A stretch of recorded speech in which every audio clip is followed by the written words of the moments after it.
Welcome to episode number 4 of Jam-Packed. Woo! My goodness, I know. I can't believe we all made it together, folks. I am your host, Jameela, and I have a special guest. We try to bring special guests, the amazing people that walk this earth, and you have no idea of who they are because you never bother to get to know them. Today, I have the Global Urban Catalog Product Manager of Universal Music Group. He's got a Bachelor of Science in Industrial and Systems Group Engineering. What the hell? And then he is the ultimate reason for the Respect the Classics campaign that Universal Music Group has going on. And he is also my brother, That's right. George Yarboi. What it do? What up? What up? What up? Am I the first family member on the show? You are the first family member. Absolutely, as I should be. Bold enough Which to works. Join the chaos. I'm the oldest, technically. Yes, so, you are. Technically, yes. Which is still, it's still kind of an adjustment. Right. Adjusting that there's someone technically older No doubt, than me. yeah, I'm the oldest. So it's only right that I should be the first one here. So Yes. thanks for having me. I appreciate it. Absolutely. It has to always be GY approved, Yeah, as it's we've established in our family. It is official. We are. This is GY approved, by the way. Yes, exactly. Absolutely. We are a mixture. We are a mixed family, a mixture of last names, and our combination name is the Harboys. So, just go ahead and look up hashtag Harboys. It's pretty serious. Yeah, it is actually HARBOI. But welcome, George. Thank you. Thanks for having me. I appreciate it. This is great, by the way. This is really cool. Yeah, so, I'm excited. Yeah, same here. I'm Definitely. excited. We don't even know what's in store right now, but I'm excited. We've got our Respect the Classics t-shirts that we're going to get into. Right, and right. You've got the new school version of the Respect the Classics hat. Right. And I have like the old school classic, version that's seen snapback. a lot of dirt. Right. And just seen better days. But I wear it and I rock it and I love it still. Got it. I got another one for you, so don't trip. That works too. That definitely works too. So before we get into the interview, we've got to go through the first game that we're gonna do. Right. Which Okay. is so. All right. And that is basically any time that you use a noise filler. So it could be so, like anything to buy you time between whatever it is that you're saying. We get the squeaky balls. And we've got to call each other out. Zora's. There it is. I got one too. Zora's squeaky balls. And we got to call one another out. And at that point, we take a shot. Okay. George has chosen to do beer. We are still available for some beer sponsors. So I'm going to try to hold off on saying the name of the beer since we kind of slipped up on the other episodes and may have said a brand name or so in those. So you may also hear Zora walking around in the background, just kind of pitter-patting, doing her little tap dancing routine. And you may also see her in the video. Go ahead and check it out, youtube.com/jampacked show. Because she loves the camera. She will make love to the camera all day long if she can. We gotta get you a theme song, by the way. We do need a theme song. The deeper into this you yes, get. You know I need mean? several. It's gotta be, I need songs. I need tunes. We're gonna really make this thing. We're gonna flush it out. I got you. I will make sure it's GY approved. For sure. I promise. Absolutely. I'll be like, George, what do you think is like my older brother now? Yeah, like, side. Well, yeah, it'd be like, they could step it up, but I know someone that has bores. Right. True story. Yes. So we are now officially in session. Okay, let's do it. And I don't know, you good with the pink? Pink's fine. Yeah. Okay, I have pink? no issues with that. All right. I think I'll go light, bright orange. We'll do a little strong orange. So, George, you have quite the experience, but I want to start from the beginning so people get a better understanding of how deep your music love really goes. But how did your love for music come to be? It's just, I can't think of a time when I didn't love music.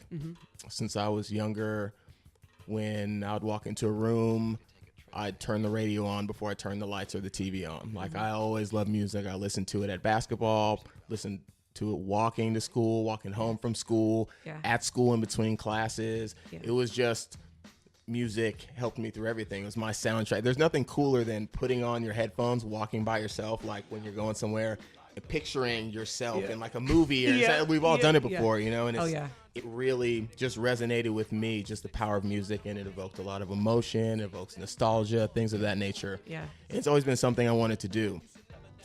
Ended up going to USC. I wanted to pursue music further. I loved it, but you know, there was no money in it. My parents were like, you don't play an instrument, what are you gonna do? This is stupid, like it's not gonna work. And I was always great at school. I loved math and things like that. So I ended up, can I call it on myself? Yes, right, and that self-accountability. I'm not gonna front. I was like, what the hell? George still hasn't said it. I'm not gonna front. I'm pretty good with the ums. I do say so a lot. I kick off my sentences of so we'll try. You've done one too many interviews, George Yarboi. You are way too ready. At SC, ended up doing engineering. I had to do something, and I was good at it. My folks were paying for school at the time, or so I thought. I ended up, my ball isn't working. Sorry, I got you. We'll double up on it. I need a better ball. Oh, there it goes. Okay. Went and did engineering. I liked it. It was cool. I wasn't passionate about it, though. And while I was doing engineering, I was also taking music recording classes. I would every day walk through the halls of the Thornton School of Music at SC, and there were postings, flyers, different things asking for people who play piano, guitar, looking for this and this, just random things. And I would sit in on random studio sessions, things of that nature. I just loved it. It was something that I needed in my life. It was never this is, I want to make a career out of this. It was just something that fulfilled me. Yeah. I give up on that ball. I got another one. I got to back up. Here we go. This is the good one. So graduated while I was working at SC. Since I was so just into music, I ended up interning at Sony. I was at Sony. Loved it, working on their digital thing. They were trying to launch this digital platform. I believe it was called Sony Connect. It was before iTunes. Sony's version of iTunes, essentially. They didn't have the right marketing or kind of the right infrastructure. It was a really smart idea, just didn't work out. Yeah. I thought I was going to get offered a job afterwards. I interned there for like 2 years. Didn't end up working. Got out of school, graduated the engineering degree. I went back. I was like, Sony, what's up with this gig? And they're like, sorry, we're folding the division. It's not even going to happen. I was like, shit. Didn't know what I was going to do. Yeah. Really didn't want to go into engineering. I wasn't passionate about it. Was looking for a job for a little bit.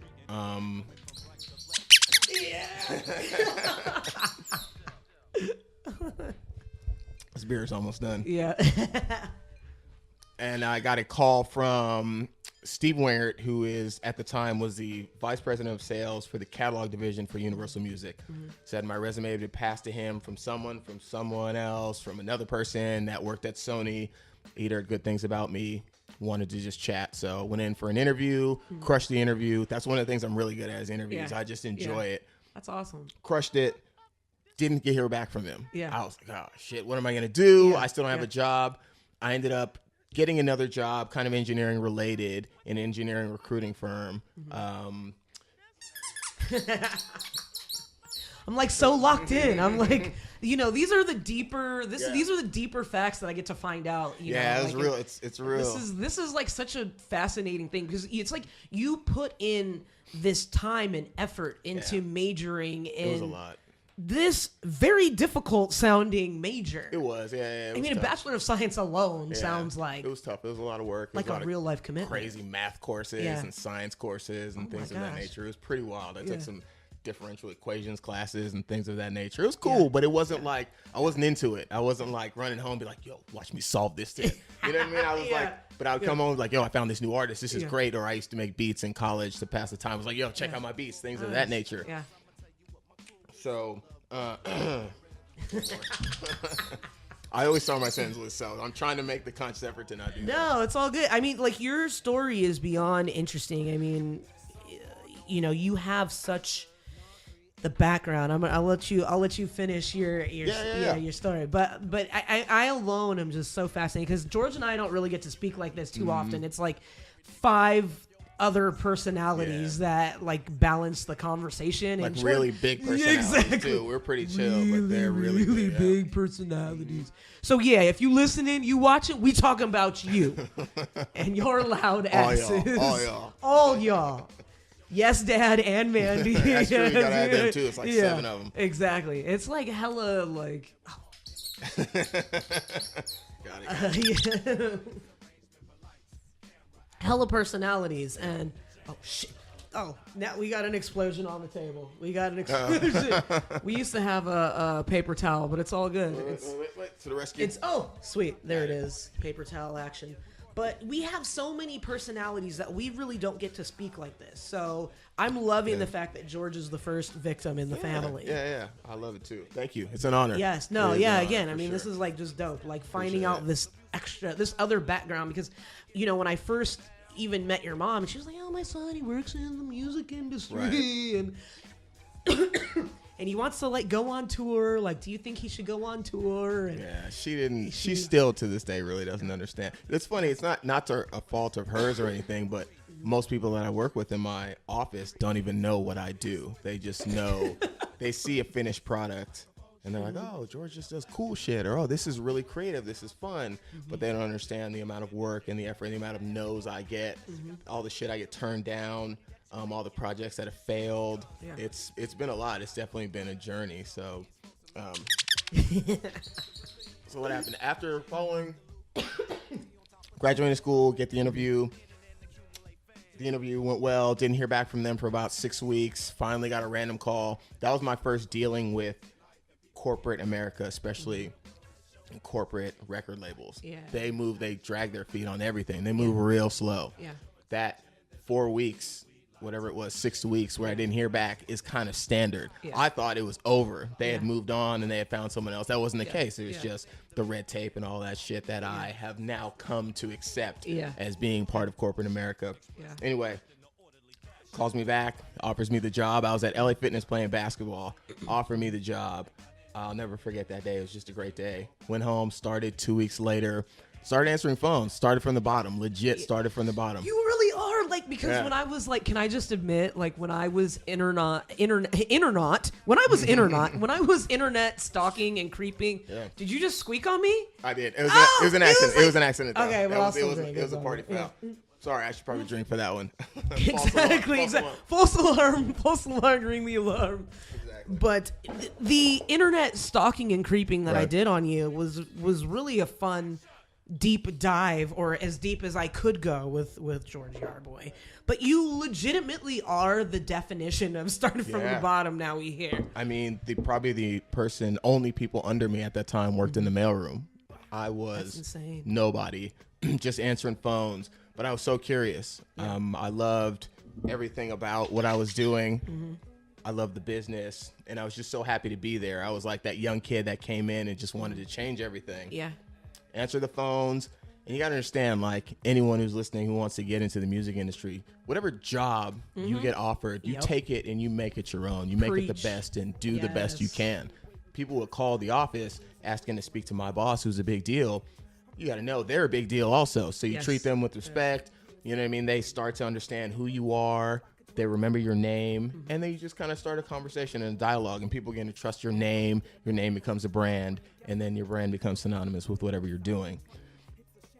Essentially, that's what happened with me. People just started to like me. I was very personable on the phone. I was smart. I knew things that they didn't know. You got to understand, like, this was like right around the time the iTunes is popping, digital stuff is going off, and the record industry is run by old white guys. They didn't know shit about shit. They didn't know anything about the internet. They didn't know anything about social media. MySpace and Friendster were popping. They had never heard of any of that. Wow. You know, they never heard of any of that. So they didn't know that this was where the business was going, which is why the music industry was caught off guard at the time. So when I got in there, iTunes had just started to pop off. The whole Napster thing and the lawsuits were going down. Everyone's still trying to figure it out. And we were coming off of just basically looking like the bad guys at the time. So they needed younger people in there. So I started answering the phones. I started bringing my youth and my knowledge in there, and slowly started to move up. It took a long time. I didn't get my first promotion for like 3 years. Not because I wasn't a good worker, but because they just didn't know what to do with me. Everybody wanted to work in the music industry. It was just a tough time to be there. Yeah.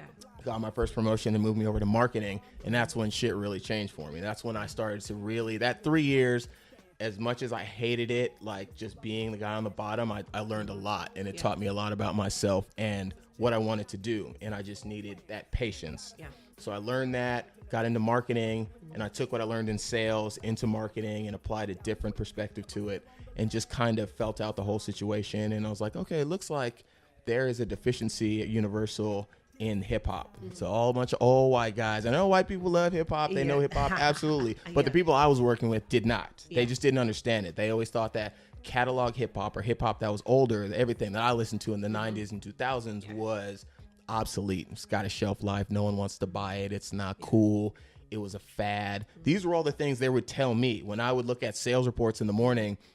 And I'm like, oh, this Onyx or this Slick Rick record or this Jodeci record or whatever it may have been did really well this week. A bunch of accounts were ordering it. Oh, it's just a fluke. It's just this. No one really cares. Yeah. So, and I saw that for 3 years. So when I got to a position where I could actually do something, I told myself, all right, I know hip hop. I don't know all this other stuff. And mind you, they wanted me to work on rock and classical stuff and jazz.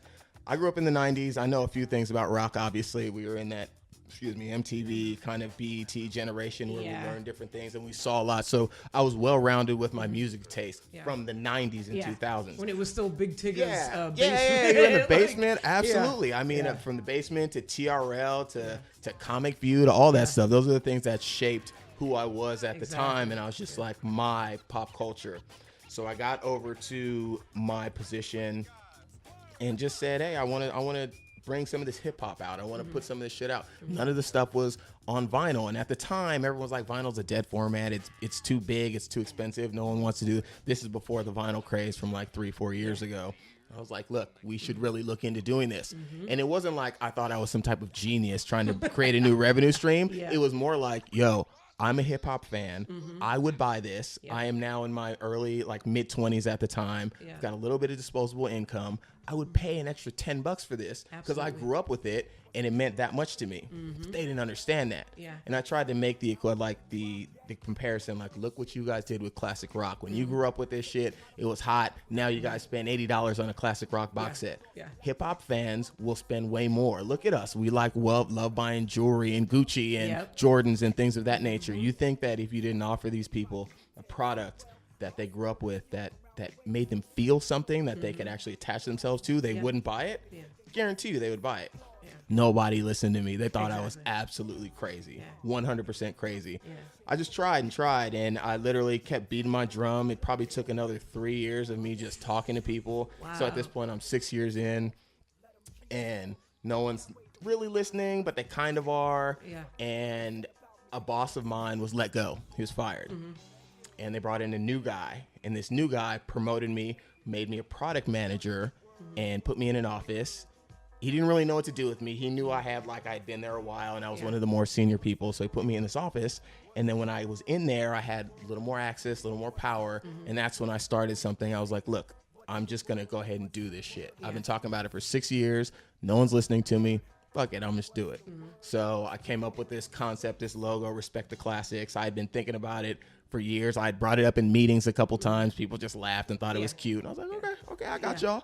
So I went back, called up one of my homies that I grew up with, who's a graphic designer. I was like, yo, design me a logo real quick. I'm going to slap it on some shirts and some merch, and I'm going to create a brand.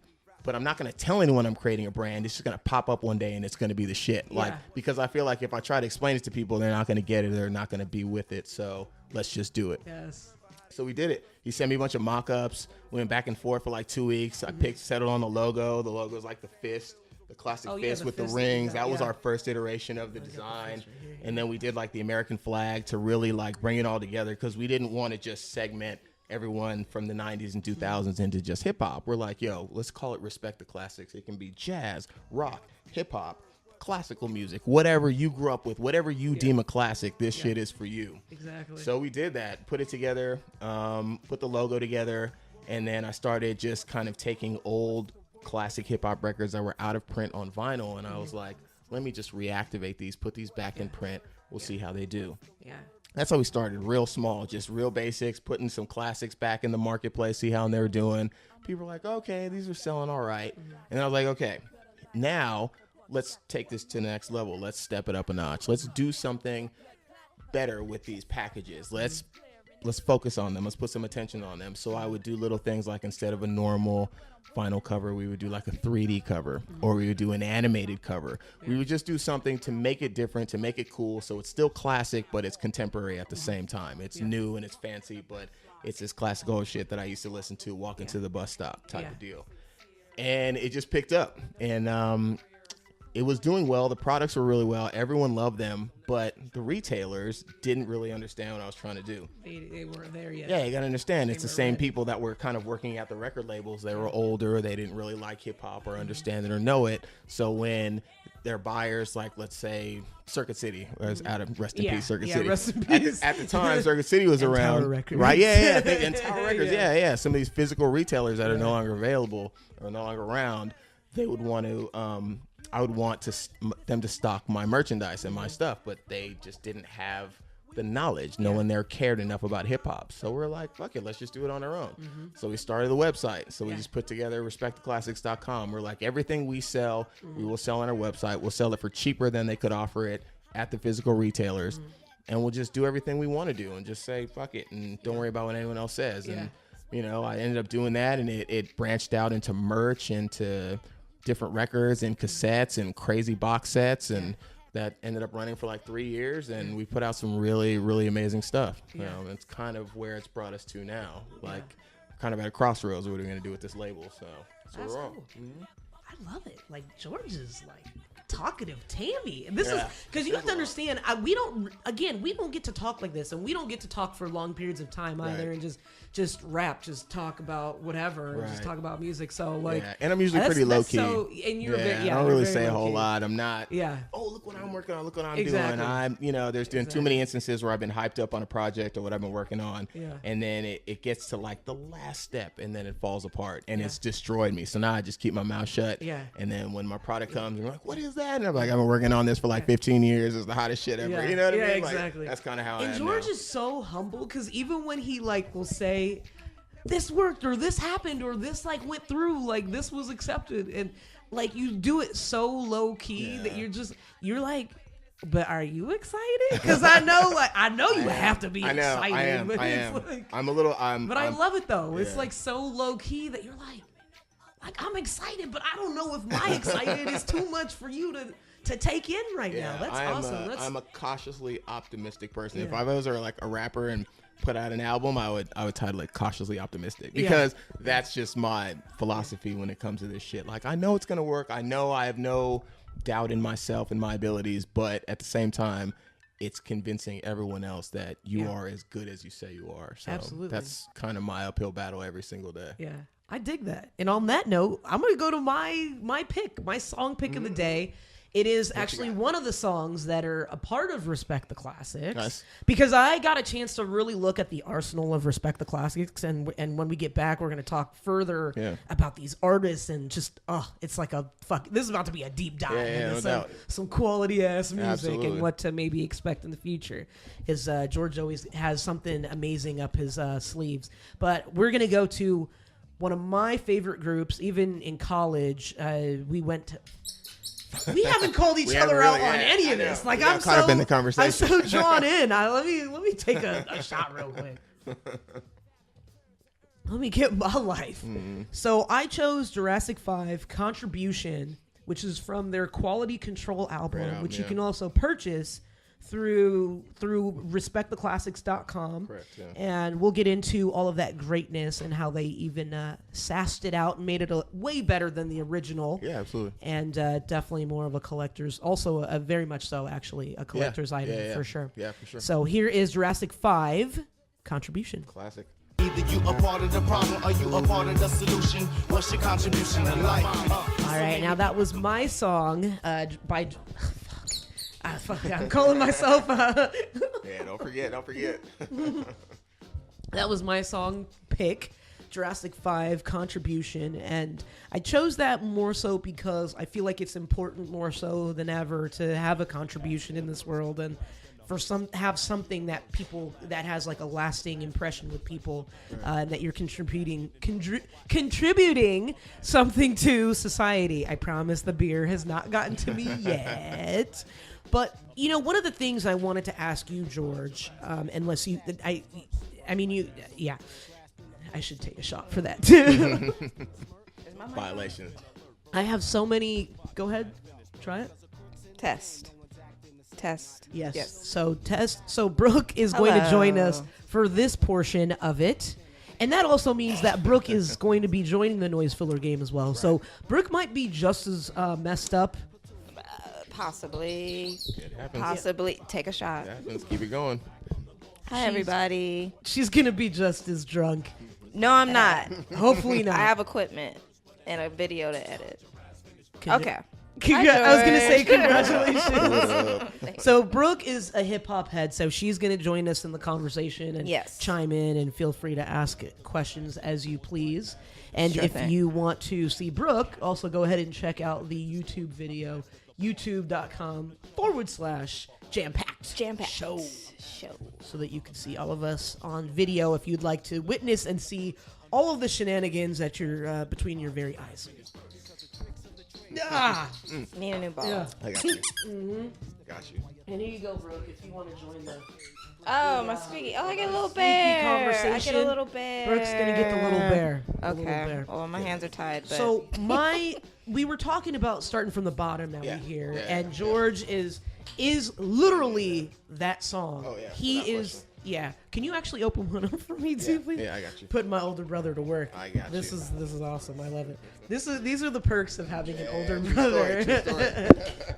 Because a bitch was an older sibling, and that was like the birds for the. I mean, it's still for the birds because I still get treated like. Yeah. So, before I digress into a dark, deep web, so you started as a sales assistant. Correct. And for the people that weren't mathematically putting all of those numbers together that you were subtly dropping on us, you've been at this for 10 years with Universal Music Group alone. Yeah. You started as a sales assistant 10 years ago. What do you think at the end of the day? And we spoke about you having a different aspect on things, different perspective. Right. You've spoken about your love for hip hop.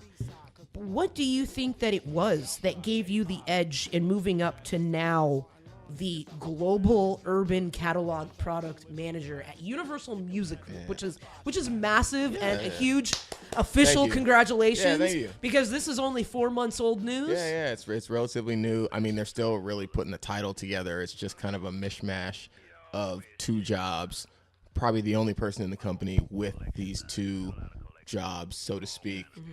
It's interesting. It's nice. It's fun. I mean, it's just something that I kind of made my own. Like I feel like I was saying before, if you're given a task or a job, you be the best at it. Figure out a way to make it happen and play to your strengths, and it'll happen for you. It really is. It's persistence. I think that's the biggest thing I've learned over the past 10 years. And I'm very fortunate to have these 10 years because it took me that long to learn patience. I think that is the big thing. Patience and persistence. Yeah. Because there's plenty of talented people. There's a lot of creative people. There's a lot of really smart people. There's a lot of really personable people. Mm-hmm. But a lot of people have a tough time hearing no. Mm-hmm. Even if you have an amazing idea and you think it's the greatest idea, a lot of people, when they're shot down, they kind of just say, well, I guess it just wasn't a good idea or fuck it. But if you really truly believe in something and you have a calling and it's just inside of you and you can't stop thinking about it, that no should almost be kind of a reaffirmation of, you're doing the right thing because you're groundbreaking. Like you're starting something new that no one's done, that they don't understand. Mm-hmm. So you're going to get a no. Mm-hmm. Like if it was that amazing and that on the top of everyone's mind, everyone would do it. Yeah. But you're going to do something new and innovative. So you're going to get no's. And for me, I've had to turn those no's into, okay, so I'm doing something right here. Mm-hmm. I had this little joke that since I was younger, I'm from the future, right? That was my shit. It's always been my shit. Like I'm from the future. Yes. So I apply that to everything I do. I try to take that with me playing basketball or you're at work especially. You're going to do something new. You're from the future. You know it's going to work. It's going to. It's already worked. You're from the future. The shit has happened already. Yeah. So you basically have to bring that knowledge back to the people and teach them and tell them like, hey, this is what's popping. This is what's going to crack. Yeah. And more often than not, they're going to be like, no. that's ridiculous. Yep. That's how you know you're on the right path right there. Exactly. So for me, that's what it was. I knew I had something. I knew that there was a service that I could provide to people that were like me, or for people just to inspire other people. And that's all it took. And it just took me that 10 years to learn the patience and to learn the business. Like, it's so corporate. It's ridiculous. Yeah. You have to ask approval to go to the bathroom. It's like that serious over there. Like, when you want to do anything, if I want to do something with cover art, music, remixes, getting an artist involved, sometimes just saying an artist's name. If you're talking about like a Kanye or an Eminem, some of the biggest artists in the game, there's so many layers of red tape, and you're going to get so many no's, especially when you're new and you're starting off. Like, how do I go to Kanye or to M and be like, yo, I got this great idea for a package I want to do with your music that you spent your hard work and your money and time on. I have a great idea, and I want to do this to it. They don't know who the fuck you are. They're going to be like, I'm not even going to answer your email or your phone call. But you just got to be persistent. You got to stay with it. You're going to stumble. I've had a bunch of fuck ups. You know what I mean? I'm not going to lie. I've taken more losses than I have wins, but the wins that I do have they're big, they're massive, and that's what it takes. This is quite a win. I mean, I think so. The names that you have that are attached to Respect the Classics it blows my mind. Like, when I was looking through the entire list, like, I'm tempted to I hand wrote them. Right. Because technically you can't copy and paste those names. It's tough. Which is really messed up and smart Universal all at the same time. Right. But so I hand wrote them because I was taking pure pleasure in looking at the ridiculous roster that you guys have on Respect the Classics. So I'm just going to drop the names as fast as I can. And then I'm going to have George explain to you exactly why all of these amazing people are involved in this, because I'm at all. I'm speechless. So we're gonna start with Tupac, Third Base, 50 Cent, Beastie Boys, Black Star, Cameron, Common, D'Angelo, D12, DJ Shadow, DMX, Dr. Octagon, Eazy-E, Eminem, Erykah Badu, Fabulous, Freeway, Gangstar, George Clinton, Ghostface, Ice Cube, Jay-Z, Jurassic 5, Justin Bieber, Kanye West, Kendrick Lamar, Kid Cudi, LL Cool J, Ludacris, Mac 10, Marvin Gaye, Mary J. Blige, Method Man, Mos Def, Music, Soul Child, NERD, Nori, Nelly, Neo, Nicki Minaj, Onyx, Parliament, Public Enemy, Redman, Rick James, Rihanna, Social Boy Q, Slick Rick, Snoop Dogg, Talib Kweli, TDE, The Game, The Roots, Warren G, Willie Huff, and Young Jeezy. And I feel like there's still more that are not technically on that list. Yeah, those are just the artists that we were able to actually put out physical product for. There's probably, I can't even tell you how many more, another 100 artists or so, really niche artists, really like, artists that only put out one album, Diamond D, there's a Diamond D album that we haven't touched. There's Slick Rick albums we haven't touched. There's a lot of different material in the vault, so to speak, that, I haven't been able to do anything with because it's just a tough sell. There's being creative and coming up with stuff, and then there's the whole other section of, well, can the sales department sell this stuff?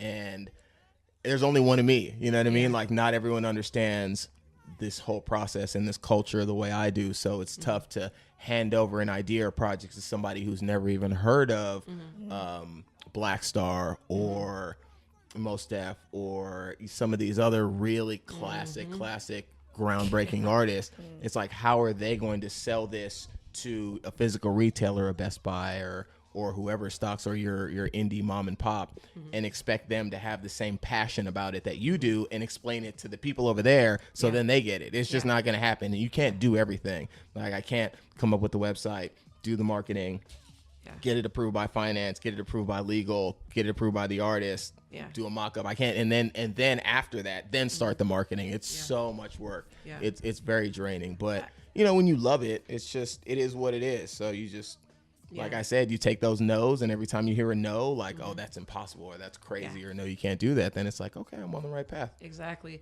I feel like people, we've been kind of teasing them about Respect the Classics. Like, we've been suggesting it. We've been, talking about the artists that are part of Respect the Classics. But really, truly, for the people that do not know and are now being put on game, this is knowledge that is about to be dropped on y'all.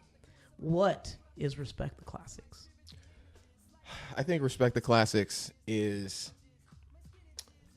the best way to describe it would be a hub, or, a lot of people internally describe it as a label for some of your classic hip hop artists that mean something to you. It's a home for nostalgia, in my opinion. I think that might be the best way to describe it. It's a home for the artists that molded us and shaped us when we were growing up. I'm in my 30s. I'm 34 now. Some of these artists that you mentioned, that you listed, have album anniversaries that are 20, 25 years old. They're classics. They are truly, in the true sense of the name, classics. And a lot like they treat these catalog rock acts and things of that nature, they put them on a pedestal. Why don't we do that for our artists? And that's kind of the goal for Respect the Classics. Like I said, I can't do everything, but I can kind of start the path and forge the path to really bringing these artists that change the game and change pop culture. Like we base a lot of everything we do musically, in pop culture in general, off of like 90s hip hop and 2000s hip hop and hip hop today. It's such a big driving influence. Why don't we treat our heroes, and why don't we have a Mount Rushmore for hip hop? You know what I mean? Like it's been that big of a deal, and it's influenced. Like what other genre of music has influenced culture, people, fashion, cars, food? There isn't one. It's hip hop. It's clearly hip hop. So that's very cool. I mean, the way that you guys describe it is that it's, your favorite classics, like you said, but they're reissued. And you guys kind of make them very unique and different. Exactly. Like there's a hologram. Yeah, it'll be hologram, colored vinyl, picture disc. We'll do big, giant box sets. I brought a few things. Do you want to? Yeah, can you grab those? George is going to grab them. He brought some goodies. And I love that you guys are bringing back cassettes. Yeah, we'll do cassettes and CDs. And I'm so old school with colored cassettes with holograms on them. Awesome. Wow. Hold them up, Jen. Yeah, okay, don't be getting my stubbly, my nubs of fingers. What are you holding in your hand? Who's that? So I got Easy E. Yeah, that's a good one. Genius. Yeah, it's a Jizzerek, that Liquid Swords Cassette. record, which is, yeah. So now, George, what are we supposed to play the cassette player? So that's the funny thing too. It's like, do they still sell? The thing, players? the funny thing is, like, a lot of this stuff, they're almost like our rap trophies, and they're like our kind of time capsules and things. Like you probably wouldn't want to listen to a cassette. I'm sure the sound quality is terrible. But for me personally, old school cassettes I got cassettes. Exactly. They're up there somewhere. Exactly. They're right here. Yeah. You keep these I got cassettes. the Snoop Dogg they mean something to you. Totally. It's not like I'm not necessarily selling a piece of music that you're gonna listen to. I'm selling you your memories and your nostalgia and a piece of your childhood. And I just want to remind you that how dope it is, and we just want to make it kind of modern. I don't expect anyone to listen to a cassette, go buy a cassette player, or go buy a vinyl player. I mean, vinyl is cracking, but still, you know what I mean? Like, for the people who don't, like, most of these kids nowadays didn't grow up with physical music. There's no physical packaging.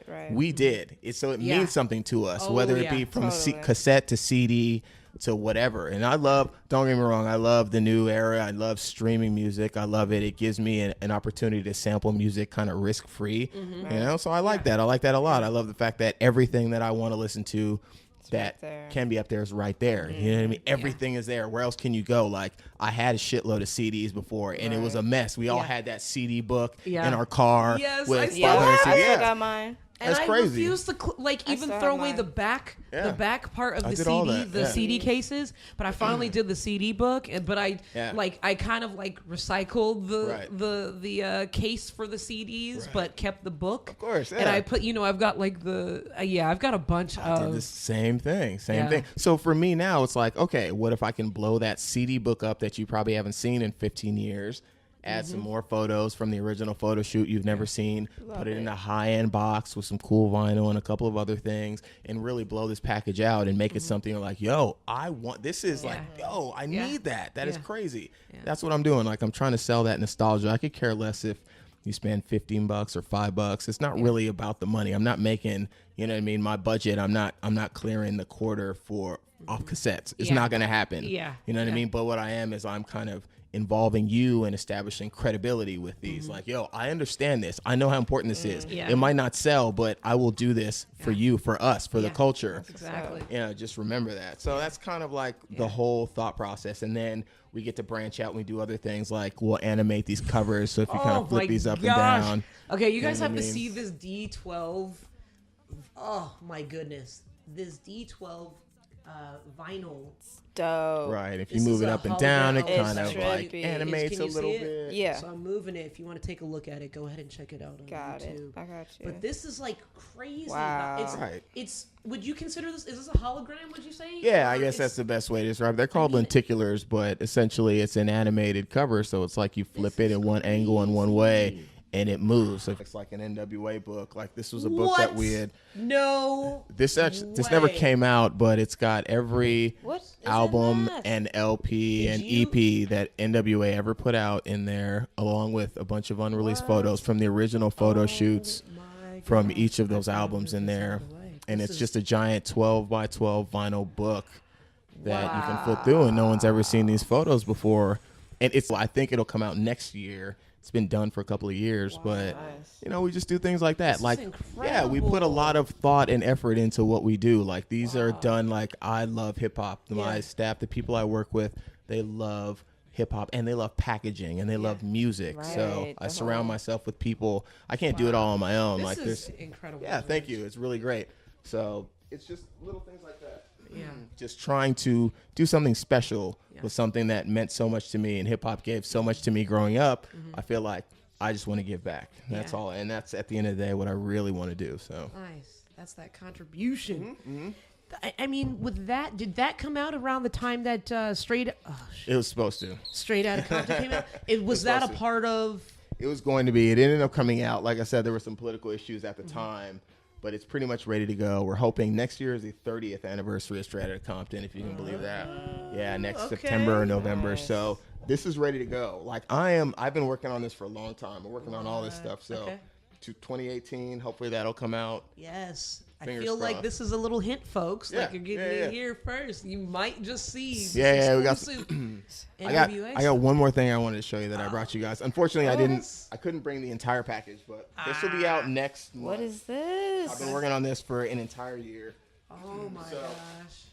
We took GZA's Liquid Swords, which is one of the What greatest is hip hop albums of all this? time, right? I'm So stepping we put in it the in this frame. I gotta crazy look, I sword gotta box. We look. put it I'm in this stepping box, and I had an artist come through, and he took the singles on the album, and he listened to them. This guy named Andrew Hammond, one of the greatest artists that I've had the pleasure of working with. And what Andrew did was he did his own interpretation of the singles, and drew each one out. What? So we created custom art prints based on the singles. This is beautiful. So these are prints, all original art prints, all created by Andrew. The line that he used as inspiration to create each one is on the back of each art print, so you kind of have a little bit of a reference. But the prints are dope. Like this kid is dope. He was hired by.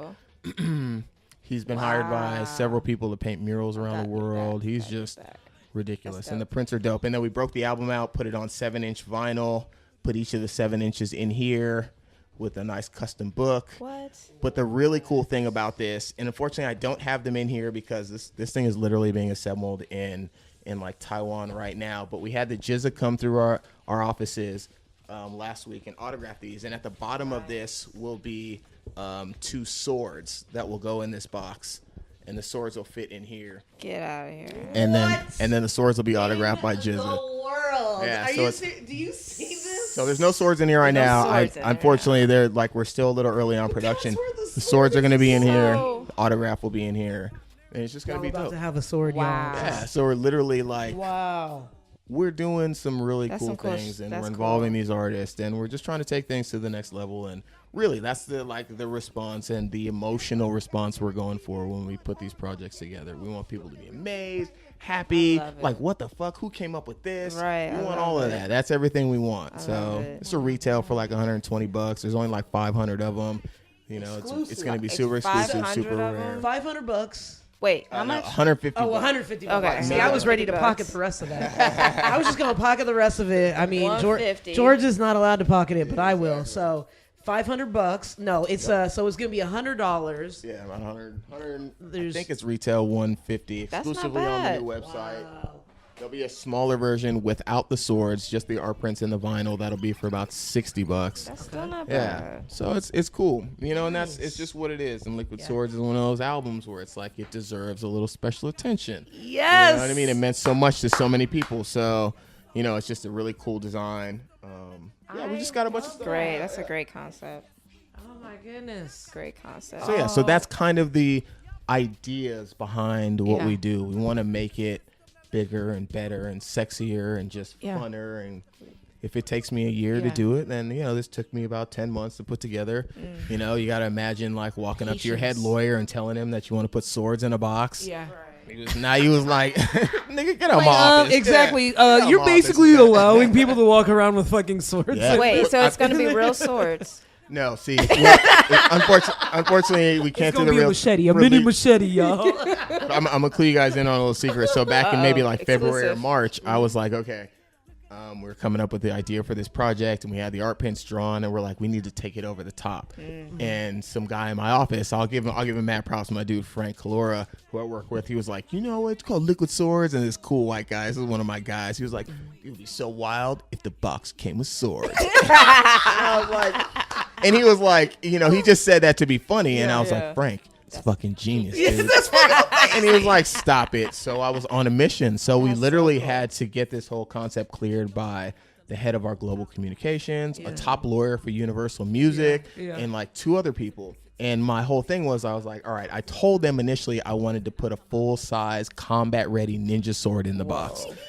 And they were like, what is wild? They're like, you're wild. And I was like, okay. I'll just do a shrunken down plastic sword. It's a polypropylene sword. It's really thick. Okay. It's like a training sword It that is safe that people one. use. It is safe. Yeah, it has to be for legal reasons. It's safe. But I told them, I was like, hint, I want- legal yeah. people.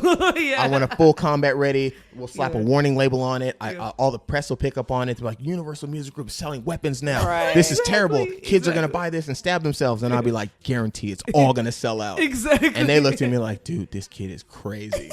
And they're like, we Yeah. love it. Yeah, we 10 love months it. later. Put it in a box and we're gonna, and that'll be the safety warning. Yeah, 10 months later. So it's coming out next month. Jizza has been really great. He's been involved. So. Just in time for Kwanzaa, Yeah, Hanukkah, yeah. Right and- before the and holiday Christmas. season, right Yeah. around Record Store Day. This piece will be in there, so you can hit that. Record shit. Store Day. When is the official? It's like I've like committed crimes over here. All right, let me take a few shots. while you it's tell us. mid-November. This will be in stores November 17th. The sword box will be exclusively on our new site. But the standard version that's like $60 will be in stores November 17th. I don't know about y'all, but I'm gonna be in line, or I'm gonna hire one of those people to stand in line Right, for right. me, so I can get the machete box. Yeah, exactly. You know what I mean? Exactly. Like we keeping it. Oh, this is just a case, officer. Yeah, exactly. Where I happen to keep my machetes. Totally. No, I'm just kidding, legal people. So I mean, you guys are doing, clearly a bunch of phenomenal stuff, and for some folks that maybe don't have some of these things, like you guys have the Rihanna. This is as of 2016, and this is just a couple of examples from 2016. You have the Rihanna. You have the Rihanna full box set of 8 of her records, and it's a collector's edition. Yeah, her entire discography. It's got a cool photo book. We took all of the photos from each of her albums. We took the photo books in the CD booklet, blew them up. We went and consulted with her creative director, Ciara, who is also Rihanna's partner in her Fenty business and everything like that. Interesting. So we I didn't know that. Yeah, we went up to the Fenty offices. Not Sierra the singer? No, Sierra. There's that's a what Sierra. everyone- Okay. yeah. So I was Sierra. like, wait, Sierra? 1, 2 step Sierra? Like, No, Ciara. Her No, last name no. is Padra. I'm so sorry if I'm butchering her last name. It's all right, Sorry girl. to Pete Padra. She's amazing. One of the sweetest women. One of the most hardest working women I've ever met in my entire life. She's so smart and just well put together. But she's Rihanna's partner in all of her non-music ventures. And she's also happens to be Rihanna's creative director. So she's directed a bunch of her music videos. What? She does all of the photo shoots, everything. So we Okay. went and consulted with her, sat down with her for like 3 months. Yeah. We put this cool photo book together. Yeah. We put all of her albums in a basically a vinyl box.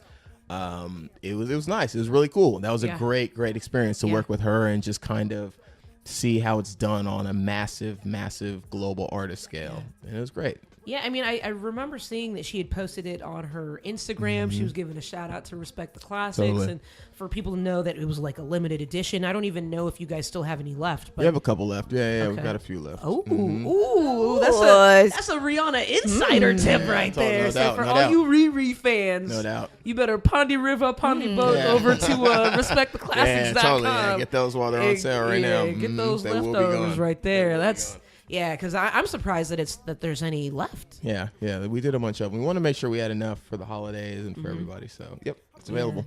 And you guys, and it's also so the vinyl box set that's different from the regular full box set, correct? Or is that all basically kind of the same? Because you guys have a hardcover. Yeah, it is kind of the same. It's Okay. basically the same thing. Yeah. We eliminated one of those, so there's only one. We don't want a whole bunch of confusion, so there's just one final box set that's available right now. That's awesome because it also has like her signature in Yeah, it. yeah. doesn't So it? that was another great story. It's so Yeah. funny. There's so many cool stories with all these projects. That's literally her signature. Like we were sitting in the Fenty offices with Ciara last year, maybe about this time last year, and I don't know whose idea. It must have been Ciara's idea. She's like, it would be great if we had Rihanna's signature, and everyone in the office was looking for Rihanna's signature on some type of ledger or something. Yeah. No one could find it. So Ciara was like, man, fuck this. So she texts we're sitting right there. She texts her. She's like, I need your signature. And then Rihanna signs a giant piece of paper with a Sharpie and then faxed it over. Yeah, people still use fax, and she faxed it right over. What? Yeah. Wow. And then our creative VFX. team literally like put it on. So that's what you see. I don't know if a lot of people know that on the front of the box set That's is really hers. Ree's actual signature that she Wow. did just for the box. And she does it with like a heart or something, right? Yeah, Is she's it- it's cool. It's really that's- cool. Like that's very. Yeah, it's a good story. Yeah, it's really cool. She was That's like extra special though, because you know what I Yeah. mean. It's not just a generic ass. no. Or we just we found it Johnny somewhere. Cash's No, signature yeah, you're right. Yeah, somewhere you're kind of totally thing. right. It's like- Usually that's what happens. Yeah, but this was she sent over this signature just Yeah. for the box, and she did like. She wrote it out maybe like 8 times. Yeah. She was about it. She was That's cool so about it. freaking cool. Yeah, she was dope. Great Like to work I with. love that, and then it comes with like a black patent box. The The box is vinyl, dope. the Yeah. vinyl does. Yep. And that's just incredible that Rihanna has that entire collection, and then she put that personal love and care on a that, massive and the way collection. that you guys put that together. Yeah, and you a know? lot of I think 3 of those albums had never been on vinyl before, so Really? it's a big deal. Yeah, Yeah. it's a very big deal. Like, it's just a nice package. It's for a great artist. Her career still has so much more to go, but this is kind of a nice. I don't even know if it's a midway point, but you got to do something. There's like 7 or 8 albums in there, so it's like you got to honor that in some way before 10 years later she's still putting out classics and you forget about these ones. It's like don't forget, this is the Ree that everyone loved and grew up with. So. Exactly. Yes. And it's funny, like I hear people like, why don't you reissue this? Why don't you do this? And be like, yo, bro, I literally sit here all day and think about this shit. Yeah. If you thought about it, I've Yeah. thought about it 5 times. I've Exactly. tried it already. I've done it. Like, Yeah. not to be disrespectful. I'm very open. I love ideas, but this is my life. It's not even my job. When I Exactly. go home, this is what I think about. So Yes. if you're wondering, like, why don't they do this? They suck. No. It's not that. I have tried it. If For you internet trolls out there talking all that I've tried jibber-jabber. everything with every artist, from Gangstar to Erykah Badu Yeah. to you name it. I have tried it. I live this catalog shit. So Yeah, you're about that life for yeah, real. Yeah, for real. Yeah, For it's real. I Started mean, from the bottom, and he about that yeah, life. hey, you're Like, talking to the man with an Outkast cassette tattooed on his stomach. Like this is like How did I not pay attention to that? AT Aliens, Outkast's second album. It's probably one of the most Love influential albums Yeah, to me ever. yeah. So I tattooed a cassette version on my. Wow. That's what That I is listened to amazing. walking to the bus Yeah. stop. I had popped Yeah. the cassette in, that and Goody Mob Soul Food. Those are Yeah. the first 2 cassettes that I ever bought. So Yeah. I was like, man, this is everything. This is the reason I'm here. So I tattooed the cassette on my stomach. Would you say that was the main inspiration that got you through all Yeah. of this patience, I would all see- of the I would think so. everything that has to do with the music industry and in life in general? Yeah, Would you yeah, say- big time. I learned everything. I learned a lot of my life lessons through work. Just Yeah. being patient, being that guy, being the only black guy in the room. Yeah. You know what I mean? Having to Yeah. represent our people and our culture in a room full of people who don't understand it. It's like I've had to go through all that at work, and I've had differences with people. I've had all types of things, and I've learned so much, just life lessons, just working in the music industry. Yeah, exactly. What would you? Wow. I forgot about that. I got been drinking now. Yeah. She was like, I'm in the zone. Yeah, I'm chilling. and we've been drinking now, yeah. so it's all good. Okay, we were talking about. Okay, let me try to recenter. I got kind of thrown off, but you guys have so many incredible artists, and you were talking about patience and all of these different life lessons that you learn in the workplace. What is patience to you? Like, what does patience mean, and how do you achieve patience for you personally? Patience is probably everything to me at this point, especially 10 years in. Because when I first got there, I really wanted to change everything. I wanted to be the man. I didn't really care. I didn't really recognize how hard you have to work in order to be the man. It's like, that old saying, hard work beats the talent when the talent doesn't work hard. That type of thing. Yeah. You know what I mean? There's plenty of talented people, but if you're not willing to stay late, if you're not living this and breathing this and eating this, like, you're not going to be the man. That's why there's so few people out there who are considered great. They just have something that has taken them there. And for me, I hope at the end of the day it's been patience, because I just have had to learn how to talk to people and learn how to deal with stuff, play to people's strengths. And I've had to learn the corporate game. The creative side, I've always had that. That'll never go away. But if you're trying to do something using other people's money, you got to make sure you understand how it's going to benefit other people, how it's not, their way of thinking, what they want to do. So it's a lot. It is a lot. And I never would have known that just getting into the game, trying to work with, Quali or any, Most Def or any of those guys and be like, yo, I've got this great idea. And they were like, I don't know you. You're like, who are you? I've got great ideas too. That doesn't mean shit. Yeah. So I needed the 10 years to come up with this credibility and everything like that. So patience is... It's a big deal. It's a big deal. I know people listening, okay, I've got patience. I'll wait. No, man, like, I'm talking about, like, when you see other people getting promoted, you're not getting promoted, when you've been there late days and no one else is there, and, like, it's legit. Like, I've been... Yeah. We're just chilling. AKA Drinking this. Exactly.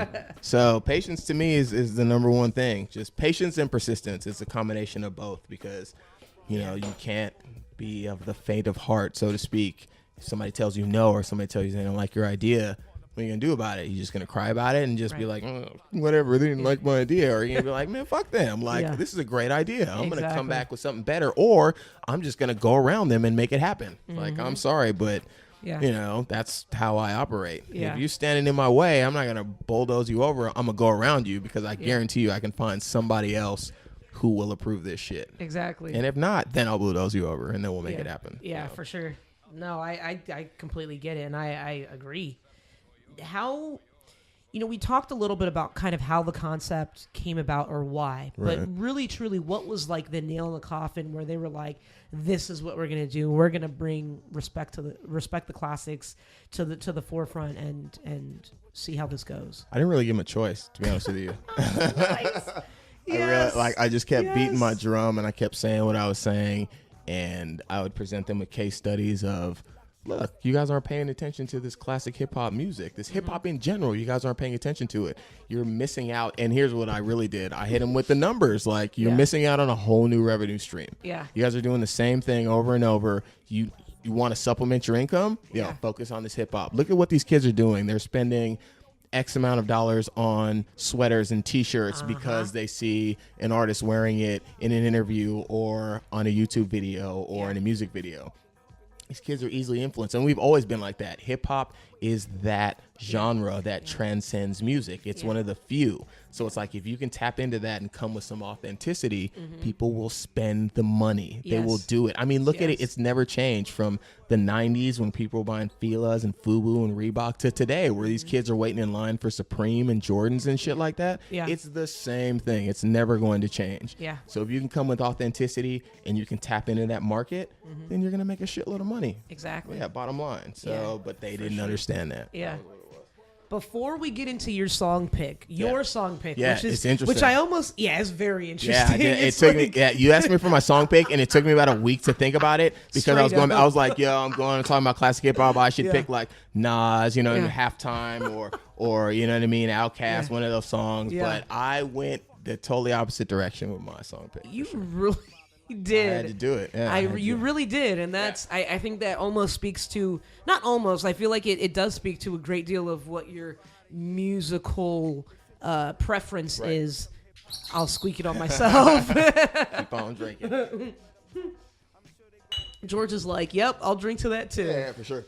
That it's almost opposite to what the entire catalog really is. Totally. But before we get into that, so what okay, so I have this project really excites me, and this has been around for a long time, even before I knew you, technically, right? I think, yeah. So, will there be any rock or metal classics, or is this just hip hop, R&B, urban? Exclusive? I hope so. I have a rock Respect the Classics logo design. Right now the hip hop version is the fist. I've got like the yes! I've got like I've you know what I mean? I've been it's premeditated. Yeah. I don't know right now because now we have this newly formed urban department and we're focusing especially on hip hop, but I might be able to like let my boss kind of squeak a few of them in there. Yeah. Hopefully that was the whole goal with Respect the Classics. I didn't want to keep it just hip hop. Hip hop was going to get you in the door, but I feel like a lot of people, those of us who listen to hip hop, especially when we grew up in the 90s, we didn't just listen to hip hop because like I was saying earlier, it's the MTV generation, BET, so we saw a lot of shit, whether it's Green Day, Offspring, all that good stuff that it was just on TV all the time. Right? We didn't have Green Day, unfortunately. That was one of my favorite albums too. I was like, wait, y'all had album. Green Day? Dookie, that would have been dope. Baby? Yeah. Yeah, that would be awesome. That would have been cool. Yeah. We didn't, unfortunately, but I did. That was always the goal. I don't know if it's going to happen now. We might have to reissue some of that stuff under another type of imprint, but we'll see how that all shakes out. But that was the plan. That was a long-term goal. I have that logo somewhere. I'm going to find it, put it on a shirt. That'll be so dope. Yeah, for sure. It's pretty cool. It's dope. Yeah, I'll wear it. It's still in the black and gold, so it looks cool. It's got that same look, but it's like the rock version. Yeah. We want to do a jazz version also. We want to do a couple of different things. I definitely want to branch Just out. mixing it up. Yeah, I like it. To. Now, I was looking at this wonderful arsenal of artists and groups. What is there? Yeah, there's a group also. Okay, so groups in there. There's the women representation is kind of slim picking. It is. It's been tough with the women's side for the hip hop. I mean, other than like Foxy Brown and Nicki, from Universal catalog perspective, really wasn't anything else. But I've made a conscious effort to branch into the R&B. Erykah Badu. We're talking to Mary. There's a lot of Ashanti stuff. Okay, I dig it. Let's go into your song pick of the week. Is there a reason why you decided for your song pick? I'm 34 years old, right? My song pick is a Lil Pump song, and I was trying so hard to hate on this fool. So hard. I even told the homies, I was like, this dude is trash. These kids nowadays and blah, blah, blah. And I was like, why am I hating on this? Because number one, I work in catalog hip hop. This is going to be catalog years from now. It's going to be the shit, right? And this is going to be something I have to work. So I have to appreciate it. So I was like, fine, I'm going to listen to this Lil Pump album. The album slaps. The album is kind of hard. It goes kind of tough. And it's the first time in a long time where I've actively hated on stuff because I hate stuff all the time. And it literally changed my opinion on the spot. So the album it's dope. It's really dope. It goes really hard. I don't know what happened. You know what I mean? Like I just got into it and I figured it's like, instead of being the crotchety old man, I need to literally, because I hate all the new music. I hated until I got to a point where I was like, a lot of it's garbage right now. Yeah, and some of these kids, like, they're okay, but I don't know. Just give it a listen. Come back and we'll talk about it because there was definitely a thought process behind me picking this song. So it was Lil Pump featuring 2 Chainz called Iced Out. It kind of goes kind of tough. Okay, here we go. Iced Out. Hey, iced out chain. I'm a walking Brinks truck. Keep my thing tucked. If I bust, you better stay. All right, now that was George's song pick, Iced Out by Lil Pump featuring 2 Chainz. 2 Chainz. 2 Chainz. And now Brooke had a little bit of an assessment when you took a listen to that. Go ahead and share with us. I was just telling George off camera how, we're trying to adjust to the new the new sound of hip hop and all. And I was telling him, thanks to my little brother, put me up on Lil Pump. But I was like him. I was hating on it a little bit. Yeah. I didn't get a chance to really, really listen to it. However, as you was playing it, it sounded a little bit like a old Mike Jones cut. Yeah, Mike Jones, Paul Wall. Yeah. Paul Wall. Yeah, I was getting that flavor from it. So I will give Lil I didn't mean to Pump be a racist chance. with that because he's white, right? He's he's white. He's white. Lil Pump is white. Okay. Yeah, I didn't mean to be racist. But Lil Pump. Even though I have no problem being racist. No. I'm a racialist, yes, a racialist. Racialist. Don't be no racialist. It's a long story. Don't there be is no a such thing racialist. called a racialist. That's a thing. Yes, That's a word. we've discovered as black people that there's a thing called racialists. It's a word. Google it. But yeah, Lil Pump. I'm gonna check him out. Wow. Maybe in another few years there'll be a recatalog of him, right? Yeah, exactly. Catalog business. Exactly. Yeah. Low key, I think I might, after Brooke checks it out, check it out. You gonna check it out because I'm gonna be like Jameela, Gucci gang. Well, in all honesty, I want to kind of more explore Little Dickie's catalog. Little Dickie's. I like Lil Dicky. Yeah, Lil Dicky's dope. Yeah, he's dope. I mean, it's very Lil no Dicky's pun dope. intended, He's real but creative, I dope. would like to explore his catalog. Yeah. Yeah, Lil that's- Dicky gets down. Yeah, you'll like him. I'm not. You should- Yeah, I'm you not. should have legit been. hip-hop. He's You know, I hip-hop. saw like a couple of. I've heard a couple of his songs, and then I saw like a music video, and I was like, "Yeah, you're pretty amazing." Yeah, his freestyles are really good. Like he's Yeah. certified. I like He's him a lot. certified. Yeah, he's fun. He's Yeah. fun He and can he's spit. very smart. You know what I mean? Like Yeah. he's a rapper. I like my rappers to be rappers. I don't like Hello. when Yes. they take Yes. somebody who's not a rapper, like the Catch Me Outside girl. Yes. And then they give her a record deal, but she had no business being a rapper. She's not a rapper. At It'd be one thing all. if That's more she like a if she pop. started Yeah. off and she Yeah. wanted to be a rapper. I'd be Yeah. like, okay. Yeah. But she had no inclinations, doesn't rap, none of that. Nothing. So I want my rappers to be rappers. Yes, like, I I agree. don't want any of that other shit. So. And this is kind of like a more modern day way of acknowledging and accepting just trifling ass behavior. I Yeah. mean, Yeah. we sign drug dealers and this and that, Yeah. but that's the environment that you're really living in, and maybe this is her environment. Right. And this is just a new way of how she's coming out. Now, I find her to be completely obnoxious. Me too. But at the same time, you have to look at it objectively, and Right. she's kind of doing Right. technically, from what we know, I mean, obviously we don't know her household. We don't know, Right. she's living in the hood or, the south side don't of the know trailer anything about her. park. Like, we don't know, like, where she's really coming from. But, I mean, she's very take in a touch seat. with making sure she's feeling extra urban. Yeah, I agree. And, That's what and sells. whether that's a part of listening to too much fucking Yeah. Bootsy Badass Yeah, or or whatever it was. Yeah, it's I don't know. I understand the corporate greed side of it all. Mm-hmm. Let's make money. Let's capitalize on this. She's got her own followers. People are into her. Let's just put her in another space Yeah. and capitalize on that and make money off of that. But just don't come into hip hop and rap with that because you couldn't and put think her that into you're going to anything else. legitimately hold your yeah, own. you Yeah, know what I yeah, mean? and legitimize it. That's Yeah. the other thing. It's Yeah. like, I don't know, personally, and I know like it's rap and music is a lot of it is entertainment. Yeah. But you know what I mean? At least try to fool me. You know what I mean? Like Exactly. they ain't even trying. Yeah, with No, this they shit. At least the rappers from back in the day had us completely convinced they were. Well, they would not the develop these people- kids yeah. and they would create That's it. what's Like missing, there's no more. There's development. no more of that. It's like you got to Yeah. come with your own followers, your Yep. own fan base, your own Yep. Instagram, this and Yeah. that. Yeah.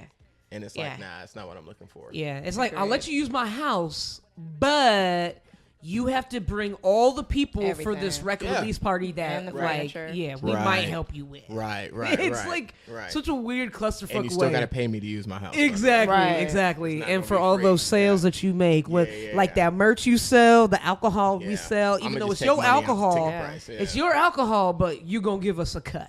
Like it's such a weird ass backwards way of taking a look at things. It's, And it's tough. and I know white rappers kind of get like a very weird rap on things, and I wouldn't want you to necessarily comment on white rappers, but because there's some there are a lot of incredible. I feel like I've seen more incredible white rappers than terrible white rappers, if that makes sense. Okay. For me, but I'm an asshole, so I'm Okay. very picky with like what I choose to listen to and I what can I dig give it. time to. Yeah. Okay. I know Brooke is looking at me like No, like no. babe. I mean, just to even have a list of white I mean, there's not really not a MC list. Like, that this is it's like, yeah. like, I mean, obviously, there's the obvious. There's the obvious. Right. But it's the in-between ones if you Right, either exactly. know about them or you don't Yeah. know about them. Now, what do you think of Bubba Sparks? I mean, at the Bubba. time when Bubba Sparks, I definitely bought that. What was that first album called that Timbaland did the whole thing? It was. But to be fair, That country, what was That- country? yeah, what is the name of that? I can't even remember. But to be fair, I feel like I bought it because Timbaland did the whole album, Yeah, not sure did. because That's I was true. into Bubba Sparks. That's true. You know, and Same here. I just like good music. Yeah. Like if it was the beats, it was everything. Yeah. It wasn't necessarily the subject matter. I felt like it was the whole package. So I bought that first Bubba Sparks album. Did I buy anything else after that? No. Now, now when I got- say got- that got you also, once. yeah. Now when I say that also, now that I think about it, I'm not considering white women because there aren't really There's not. white women because Iggy Azalea is not. She I know gets, they she tried gets to- massacred too. Like people just Oh, go she gets hard on annihilated. her. Just But because she's got T.I. like emotionally and and T.I. morally doesn't supporting her, really it's- associate himself Well, with not her now, as yeah, much she anymore, fell off. unfortunately. But Yeah. Yeah. you know, and I do feel for her to an extent. Like it seemed like she really did like rap and Yeah. hip hop and the music. Yeah. But it's just such a tough genre to get into and to not be authentic.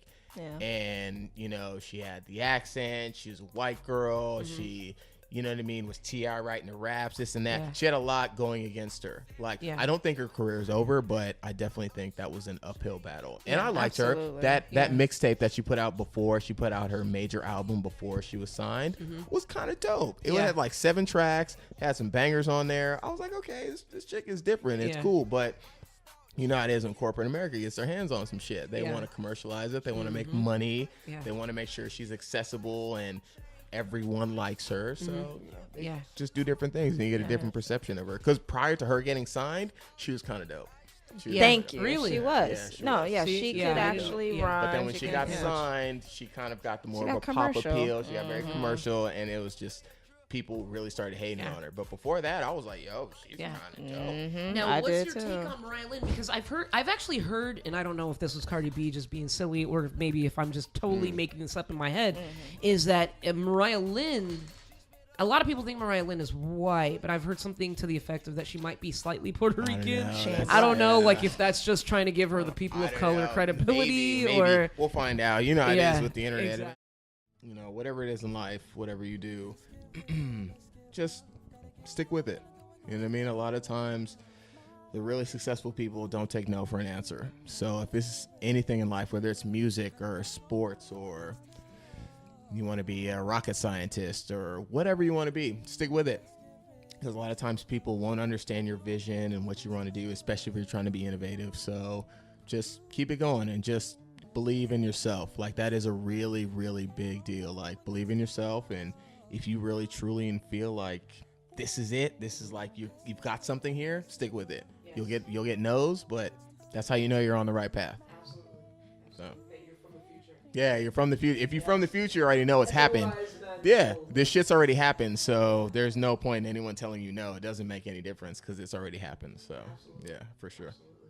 And make sure to join us every Wednesday as every new episode is released on iTunes, Stitcher, SoundCloud, and make sure you add us on Instagram at JAMPACKED Show. And if you have any questions, concerns, comments, or you'd like to be a guest, go ahead and check us out and email us at jampackedshow.com. Thanks again, and have a great rest of the day. Woo!